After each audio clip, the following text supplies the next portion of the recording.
Bismillahirrahmanirrahim. Assalamualaikum warahmatullahi wabarakatuh. Selamat pagi menjelang siang pendengar dan juga pemirsa RR-nya dimanapun berada.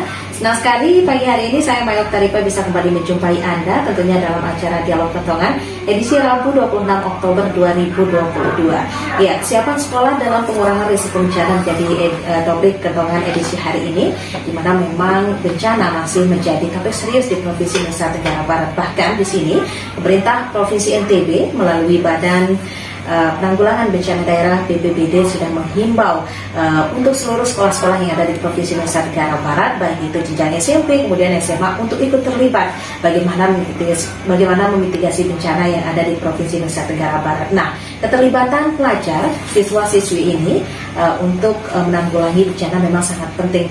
Peran mereka baik itu dari hal terkecil di lingkungan keluarga, kemudian lingkungan sekolah hingga lingkungan sekitarnya ini sangat penting bagaimana memitigasi bencana, sehingga memang bencana ketika ada bencana di Provinsi Nusa Tenggara Barat ini dapat mengurangi dampak yang ditimbulkan. Nah, bagaimana sebenarnya kesiapan sekolah-sekolah yang ada di Provinsi Nusa Tenggara Barat dalam memitigasi bencana? Kita akan membahasnya dengan dua orang narasumber yang saat ini sudah ada di studio bersama saya.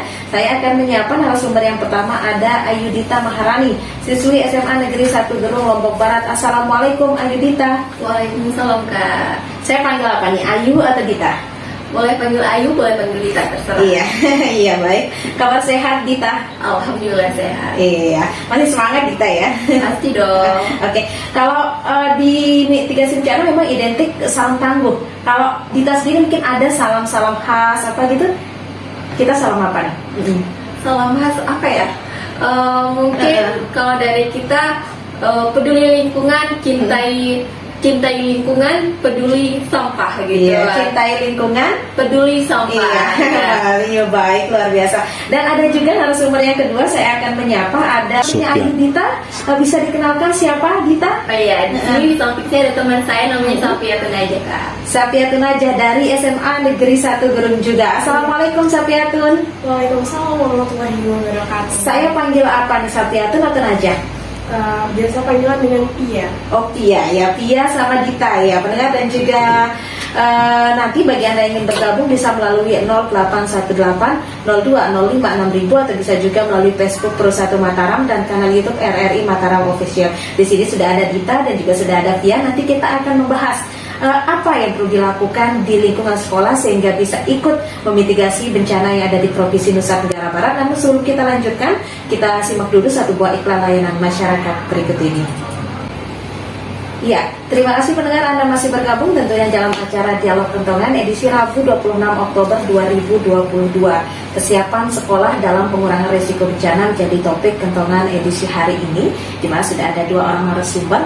Tadi saya sudah menyapa Dita dan juga Pia, tapi Pia kita belum tahu nih, kalau Pia sendiri salam apa? Kalau tadi di Dita kita salam cintai lingkungan gitu ya. Kalau di Pia mungkin ada salam khasnya gitu? Salam zero waste. Iya. Ayo kita basmi sampah. Iya, luar biasa. Oke, kembali ke tadi zero waste tadi sudah disebutkan, ini SMA Negeri 1 Gerung ya, Dedes terkenal dengan zero waste-nya yang luar biasa gitu, ikut memitigasi bencana yang ada di Provinsi Nusa Tenggara Barat melalui zero waste tadi. Nah, mungkin saya ke Pia terlebih dahulu. Ini apa mungkin aktivitas pelestarian lingkungan yang dilakukan di sekolah?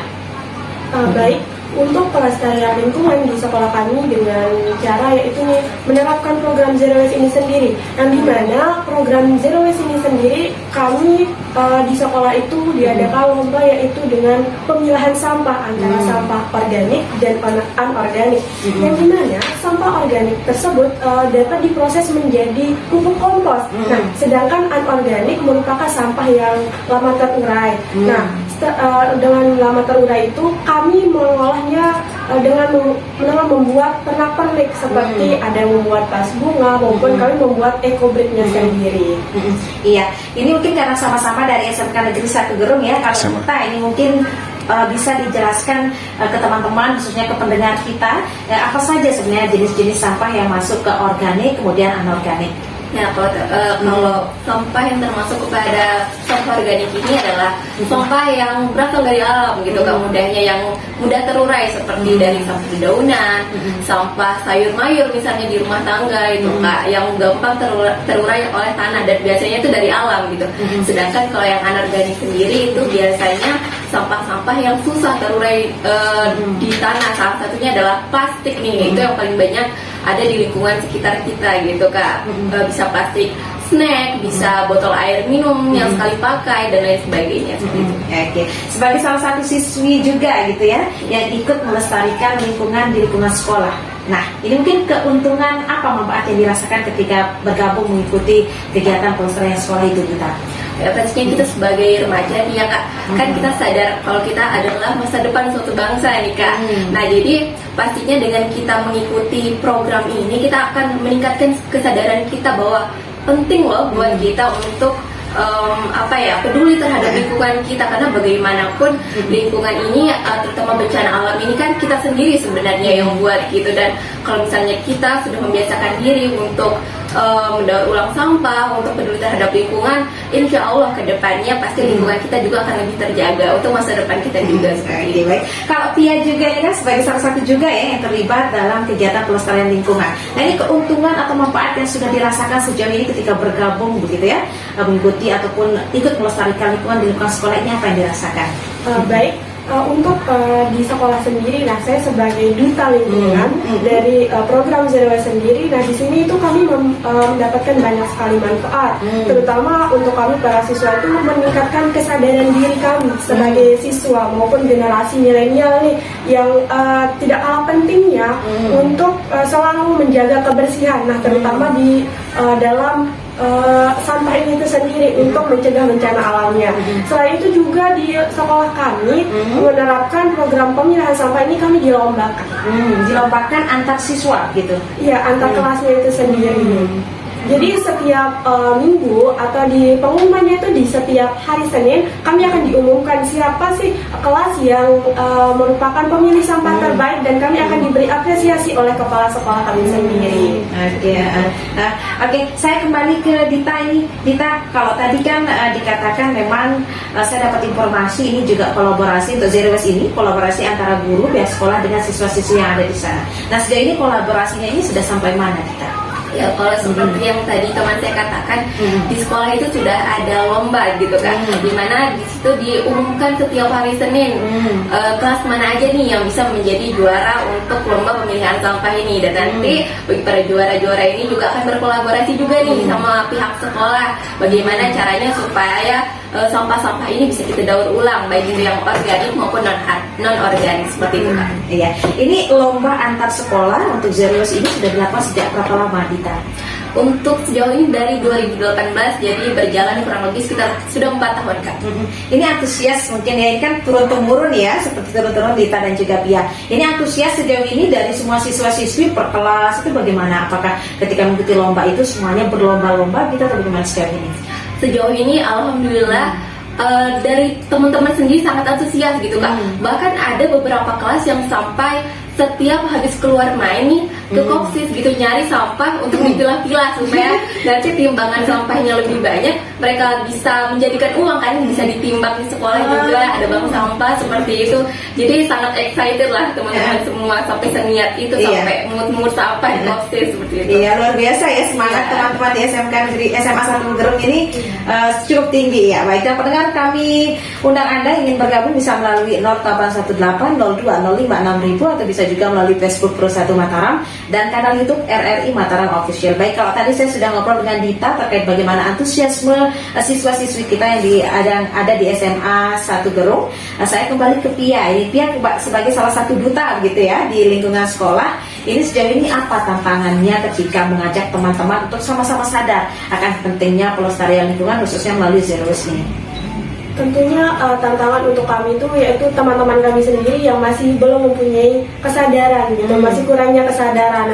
Dengan kurangnya kesadaran dari teman-teman kami, nah itulah peran kami sebagai duta maupun sebagai siswa itu untuk mengedukasi kepada mereka, mengedukasi betapa pentingnya jika kita menjaga kebersihan kita. Nah, terutama dalam memilah sampah mana yang organik dan mana yang anorganik itu sendiri. Tantangannya apa ketika mengedukasi kepada teman-teman begitu?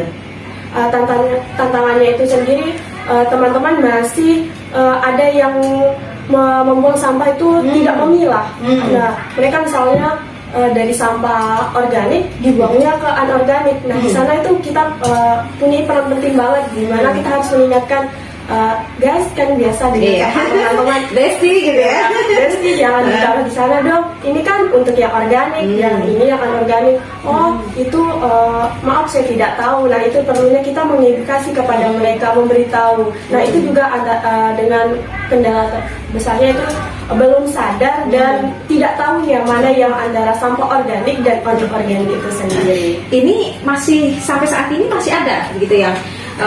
Bisa dikatakan kesadarannya ini kurang gitu untuk memilah sampah itu.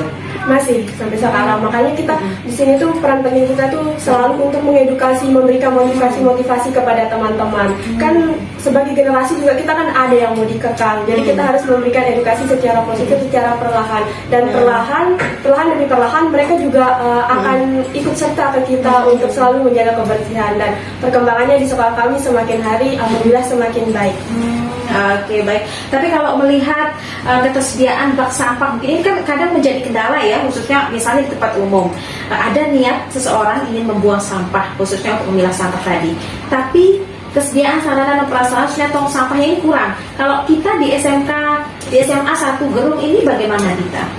Oke, kalau di SMA Negeri 1 Gerung, alhamdulillah nih Kak, di setiap ruangan, udah bukan di setiap kelas lagi, di setiap ruangan, baik itu ruangan BK, ruangan apapun itu selalu disediakan bak sampah, baik itu organik dan anorganik gitu Kak. Jadi alhamdulillah sekolah sudah sangat mendukung program ini dan sangat mempermudah kita gitu untuk lebih mudah memilah sampah yang anorganik dan organik seperti itu. Iya, baik. Dita, ini banyak juga kan yang mengatakan ketika kita terlibat dalam kegiatan pelestarian lingkungan ini sebenarnya bisa mendorong seseorang, khususnya siswa-siswi, untuk lebih mandiri. Nah, ini Dita sendiri selama mengikuti kelompok Zero Waste ini, apakah merasakan itu lebih mandiri atau bagaimana sejauh ini? Pastinya Kak, karena di sini kan bukan cuma sekedar memilah sampah nih ya Kak, kita dibangun karakternya, bagaimana kesadaran diri kita untuk melakukan hal yang positif gitu Kak. Dan tentunya ini bukan cuma kita bisa memilah sampah yang mana organik non organik gitu, jadi kita lebih sadar apa yang harus kita lakukan sebagai generasi muda, dan pastinya untuk kemandirian akan terpengaruh juga seperti itu Kak. Iya, baik. Dan pendengar, kami masih membuka ruang diskusi untuk Anda ingin bergabung, bisa melalui 0818 0205 6000 atau bisa juga melalui Facebook Pro 1 Mataram dan kanal YouTube RRI Mataram Official. Bagi kalian bisa langsung menanyakan sebenarnya apa sih, khususnya siswa-siswi ya, teman-teman kita dari Provinsi Nusa Tenggara Barat, mungkin ada kendala dalam pengolahan sampah di lingkungan sekolah, bisa langsung menanyakan nih bagaimana trik dan triknya nih kepada Dita dan juga Pia yang sudah ada di studio pada pagi hari ini. Baik, saya kembali ke Pia ini. Pia, kalau tadi Dita mengaku memang sudah ada rasa unsur kemandirian ketika mengikuti ataupun terlibat dalam kegiatan pelestarian ini. Seperti katanya tadi teman-teman juga banyak yang sengaja ke koperasi gitu ya, supaya dapat sampah bisa ditabung gitu. Kalau Pia sendiri bagaimana? Apakah ikut juga merasakan itu atau bagaimana sejauh ini? Iya, tentunya saya juga ikut dalam kemandirian kita. Nah, kita juga di sini dengan mengikuti program Zero Waste ini, jadi kita tidak hanya terbiasa di sekolah, akan tetapi kita juga akan terbiasa dimanapun kita berada gitu. Nah, dimana di sana kita walaupun di luar sekolah itu sendiri, kita dapat tetap untuk memilah sampah itu, untuk peduli terhadap lingkungan kita, untuk selalu membuang sampah pada tempatnya, memilih sampah yang organik dan non-organik, serta memberikan edukasi-edukasi kepada teman-teman yang di luar sekolah, terutama di lingkungan keluarga maupun pertemanan yang ada di luar sekolah. Oke, baik. Pendengar dan juga Dita ya, kita akan jeda dulu, nanti kita akan lanjutkan. Ini juga saya dengar informasi tadi sudah ada program memilah sampah ya, dan sudah banyak juga dijadikan sebagai sebuah karya yang memiliki nilai jual. Nah, kita akan membahasnya nanti bagaimana sebenarnya cara agar sampah-sampah ini tentunya memiliki nilai jual yang tinggi, yang memang sudah mulai dilakukan di lingkungan sekolah yang ada di Provinsi Nusa Tenggara Barat. Kita jeda dulu dengan satu buah lagu berikut ini.